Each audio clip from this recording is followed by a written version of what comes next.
لہٰذا انسان کو آج کل کس چیز پر عمل کرنا چاہیے، یہ بہت زیادہ امپورٹنٹ بات ہے۔ تو آج کل کے فقہاء اکرام اس بات پر زور دیتے ہیں کہ فتویٰ لے لوں اور پھر گرمیوں میں نکل جائے تو میں فلاں امام کا فتویٰ لے لوں، اور گرمیوں میں وضو کرنے کا دل چاہتا ہے اور سردیوں میں وضو کرنے کا دل نہیں چاہتا۔ تو اس طرح اگر ہم مختلف لوگوں کے اگر فتوے لیتے رہیں گے، مطلب فتوے سے مراد کے ان کے قول پر عمل کرتے رہیں گے، تو اس طرح آپ کی نفسانی خواہشات آسانیاں ڈھونڈے گی۔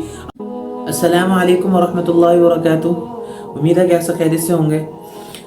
ایک دفعہ پھر آپ کے ساتھ جو ہے نا وہ ایک نئی ویڈیو کے ساتھ حاضر ہوئے ہیں، اور اس دفعہ ہم وہی بات کریں گے کہ جو ہم نے گزشتہ ویڈیو میں کی تھی تقلید کے بارے میں۔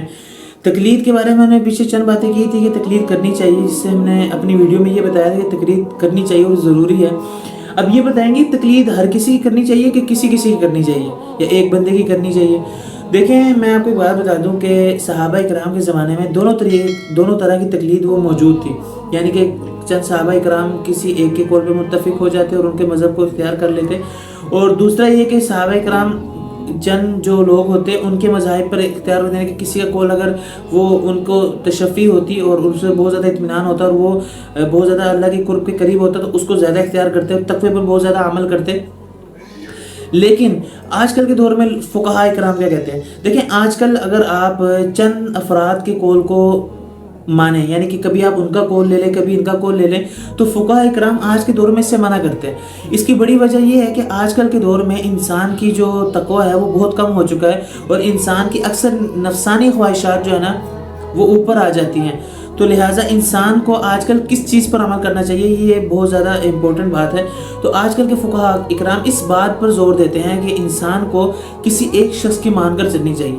اور اس کا بہت فائدہ ہے اور اس کے نقصان ہے ہی نہیں۔ لیکن اگر آپ سب کی بات مانیں گے، سب کی بات مان کر چلیں گے تو آپ کا نقصان ہی نقصان ہے۔ کیوں؟ دیکھیں، کبھی آپ کسی ایک امام صاحب رحمۃ اللہ علیہ کا قول لے لیں کہ خون نکلنے سے جو ہے نا وہ وضو جو ہے نا وہ نہیں ٹوٹتا، تو اگر آپ کا سردیوں میں خون نکل جائے اور آپ کی نفسانی خواہشات یہ چاہ رہی کہ میں ابھی ان کا فتویٰ لے لوں اور پھر گرمیوں میں نکل جائے تو میں فلاں امام کا فتویٰ لے لوں، اور گرمیوں میں وضو کرنے کا دل چاہتا ہے اور سردیوں میں وضو کرنے کا دل نہیں چاہتا، تو اس طرح اگر ہم مختلف لوگوں کے اگر فتوے لیتے رہیں گے، مطلب فتوے سے مراد کے ان کے قول پر عمل کرتے رہیں گے، تو اس طرح آپ کی نفسانی خواہشات آسانیاں ڈھونڈے گی۔ آپ جس امام کا قول آسانی کی طرف ہوگا آپ اس کی طرف جائیں گے زیادہ۔ فقہاء کرام اس بات پر زور دیتے ہیں کہ بھائی آپ کسی ایک کا قول لیں اور ان کے قول پر عمل کریں، عبادات میں ہو، معاملات میں ہو، معاشرت میں ہو، جس مرضی چیز پر ہو، تاکہ جو آپ کی جو نفسانی خواہشات جو ہیں وہ کم سے کم ہو سکیں اور آپ اپنی نفسانی خواہشات پر کم سے کم عمل کر سکیں، کیونکہ آج کل کا دور ہی ایسا ہے۔ اور دوسری بات، اکثر لوگ جو ہے نا وہ کہتے ہیں کہ بھائی تقلید ہے ہی نہیں، تقلید تو ہے ماننی نہیں چاہیے، تقلید کرنی نہیں چاہیے۔ اس کے بارے میں بہت پیاری دلیل دیتے ہیں کہ جو اللہ کے نبی کے زمانے کے لوگ تھے وہ بھی کہتے تھے قالوا وجدنا آباءنا، کہ ہم کفار کہتے تھے کہ ہم نے اپنے والدین کو، باپ دادا کو یہ کرتے ہوئے پایا ہے، ہم اس پر عمل کریں گے، اور دیکھو انہوں نے اس پر عمل کیا، وہ گمراہ ہو گئے۔ او میرے بھائی جان، اگر آپ یہی بات کہہ رہے ہیں نا تو وہ تقلید جو ہے وہ تقلید غلط تقلید ہے۔ اس سے یہ بات تھوڑی ثابت ہو رہی ہے کہ تقلید کرنی نہیں چاہیے، غلط تقلید نہیں کرنی چاہیے۔ یہاں سے منع کیا گیا ہے، اس بات سے نہیں منع کیا کہ اچھی جو بندہ صحیح ہو اور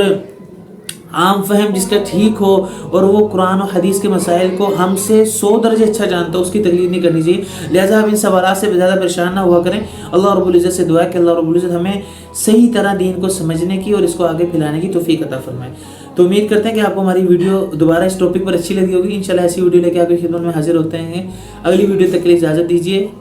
اللہ حافظ، اور ہمیں دعا میں یاد رکھیے گا۔